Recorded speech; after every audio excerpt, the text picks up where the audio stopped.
Okay, we're going to talk now a little bit about the situational leadership approach by Daniel Goleman. As you remember earlier, we talked about the results-based leadership, which looks at the importance of a leader to demonstrate a repertoire of leadership style. So I'm going to talk about the research by Daniel Goleman and with 𝐕𝐈𝐃𝐄𝐒 at the time in the year 2000. And in that research, Daniel Goleman has clearly articulated that the best leader who don't know just one leadership style. The best leader are skilled at several and have the flexibility to switch between different styles as their circumstances dictate. In other words, how do you look at the situation? How do you look at the current task on hand? And how do you use the different style of leadership to be able to bring about the desired results? So that is important. This is what the importance of situational leadership, or as I call it, the repertoire of leadership style. And that is to the original model that CE we developed, and based on our research, we define leadership. In our article, you can read up many of our articles on results-based leadership or leadership that gets results, and we define it as the role of leader is all about the ability to have impact and influence on your followers so as to engage them towards achieving the results of your organization. And how you do that? Through ontological humility, to demonstrating a repertoire of leadership style, including coaching, which I will explain a little bit more later, and blended with elements of socialized power and social and emotional intelligence, as we described earlier. So that's what the leadership role of a leader is all about, and that is the basis upon which we develop one of the underlying principles of the results-based leadership framework is how do you demonstrate that leadership style more effectively, and so that you're able to lead your team based on the situation. So situational leadership is important because that is what great leaders do. How to switch from different style as situation demand, not to rely on only one style, and create a climate of trust where your team would be able to they'd be engaged and they were able to serve their external client and so forth, and then where results will come in, and results is the lagging indicator. So why this is important, and you need to use a different style of leadership so as to be able to, as I said earlier, how do you engage your team? Using a different style of leadership where situation arises and knowing when to use the different style is important to create an organizational climate of high performance, of results-driven organization, because that means that you need to engage your employees so that they'll be able to deliver great customer experience to your external customers who are engaged, who recommend, who buy more, will lead to the results that you want to achieve for your organization. Higher revenue, better profitability, and so forth. So the results-based leadership is a proven methodology and used based on research from Harvard Business School, based on our own research, CEE, over the last 15, 20 years, and also based on my own experience in consulting and in executive coaching. There are two organizations comes to mind. One is Virgin Group, which is led by the entrepreneur, the flamboyant entrepreneur extraordinaire, what we call Richard Branson. And Richard Branson has this philosophy that put your staff first, customer second, and shareholders third. And I think that philosophy fits very nicely into our RBL philosophy, because you need to always put your staff first.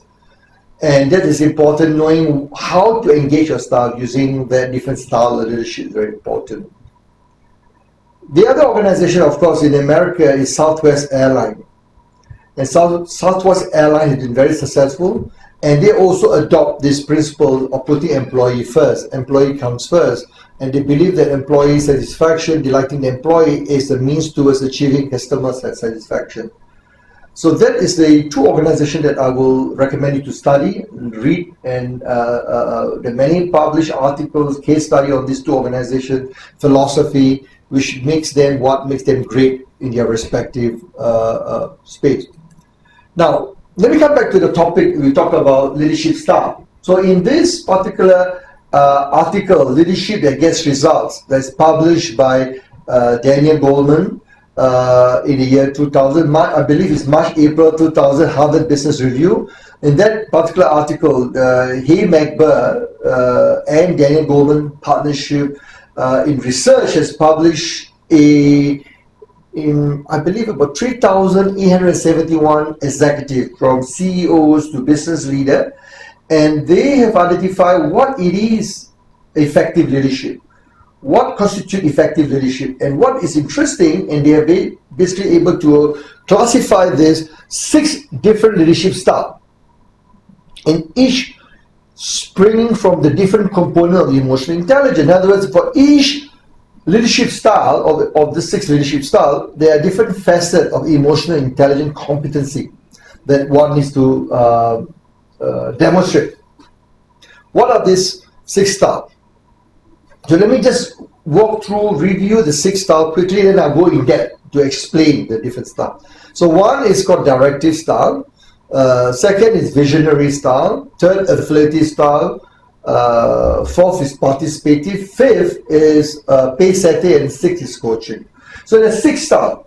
So let me now go into the detail of each style. The cohesive or the directive style is basically do the way I tell you, or do it my way or the highway.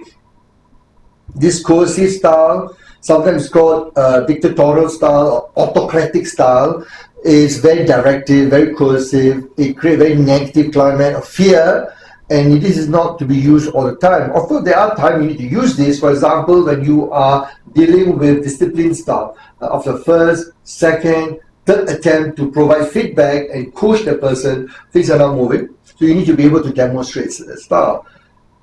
In second scenario, when you need to use this, when you're dealing with compliance issue, safety, regulatory issues, where you cannot afford mistakes, you cannot afford people to be complacent, you need to demonstrate and clearly articulate a message. Sometimes you need to use that style, which is directive style. So that's number 1. Number 2 is called authoritative, not autocratic. Autocratic is the other style I just spoke about, which is directive, coercive, but this is authoritative, speak with authority, or visionary, as simply put by Goleman. It's about ability to give long-term vision for the organization, ability to impact and influence your team to get buy-in from the different stakeholders. Now, when you use this, it's appropriate to use this when you have a new staff, when you're onboarding, when you need to give new direction, new strategy need to be communicated. So use this tool. It is appropriate, especially when you are dealing with the Gen Y. They want to know where you're heading, where are we going. The millennials have demonstrated very importantly that they want leaders who have vision. Third style is called affiliative. What is affiliative? Affiliative here is about the ability to promote harmony, cooperation, a style which primarily smooth tension, conflict. Now, it's not just being nice, it's about people first, and it's about always task second, and this is important. You need to be able to provide support when you have situations where conflicting with different team members. You need to have that affiliative ability to build rapport. So it's a good style generally to have, because you create a very pleasant environment. People feel they're engaged, and that is important in ensuring a climate of a high performance organization. Fourth is called democratic or participative style. Here, the leadership style, the aim is to build group consensus for group decision making, and it's a lot of a heavy emphasis on team participation. So how do you get people together? How do you get people to work towards a common goal? So that's very important.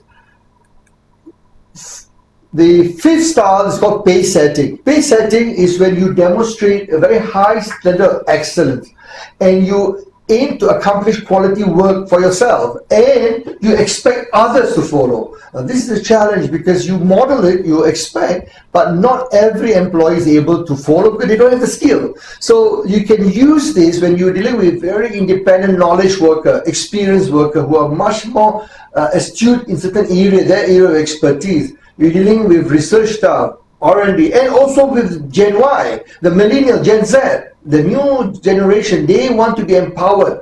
They have the skill, they will be resilient, they will go out and get things done. So empower them, provide them the support, and delegate them when they have the skills that is evident. Last but not least, it's called coaching style. And coaching style is about engaging, developing, inspiring your team to grow themselves professionally.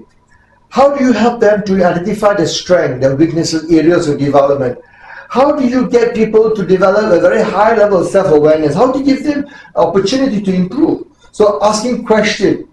Coaching style is about engaging, asking questions. It's not about telling them anymore, it's about asking them, make them realize that they can empower them to be able to make the decision. The Gen Y and Gen Z in our research at CEE, what we have found is that they expect the leaders to demonstrate very high level of coaching style. So you need to use this style and to help the people to develop a career path, career development in the organization. So all 6 styles are important, but according to Daniel Goleman, you need to master all 6 styles, or at least 4 of the styles, which is the coaching, visionary, pace setting, or the affiliative. Now, you need to be able to know how can you switch flexibly between the different styles in response to the situation at hand, in response to the task at hand. Now, this is very important. In our research at CEE, what we have found in our executive coaching over the years, leaders who've been very successful use 4 styles primarily, effectively on a day-to-day under normal situation. They use coaching, authoritative, affiliative, democratic, more effective, because these 4 styles has a very positive impact or has a positive correlation to the organizational climate, which will eventually impact success and results of the organization. And leaders has also told us who are successful that they use, very rarely they use coercive and pace setting, unless the situation warrants it, as I explained earlier in those circumstances. Because if you use this too frequently, you can create a very negative climate in your organization, in your team, that people fear you. They do not have that ability to open and trust you and share with you. And then there will be a big problem, because mistakes can happen. They will try to hide it from you, and that is not pleasant. So to sum up is that what is important as a leader is to know all the 6 styles based on Daniel Goleman research. Read his article, Leadership That Gets Results in Harvard Business Review. Read his book called Primal Leadership, which cover this 6 styles and in different situations when you use them. It will help you to be a great leader. In my view, I have used a research on Daniel Goleman and helped and coached many of my CEOs, clients, and C-suite leaders. They have been able to demonstrate very positive impact in the organization because they master knowing when to use this 6 style effectively. So with that note, I will encourage you to go and try it out and see how it works, and let me know, and communicate through social media and let me know your experience. Thank you.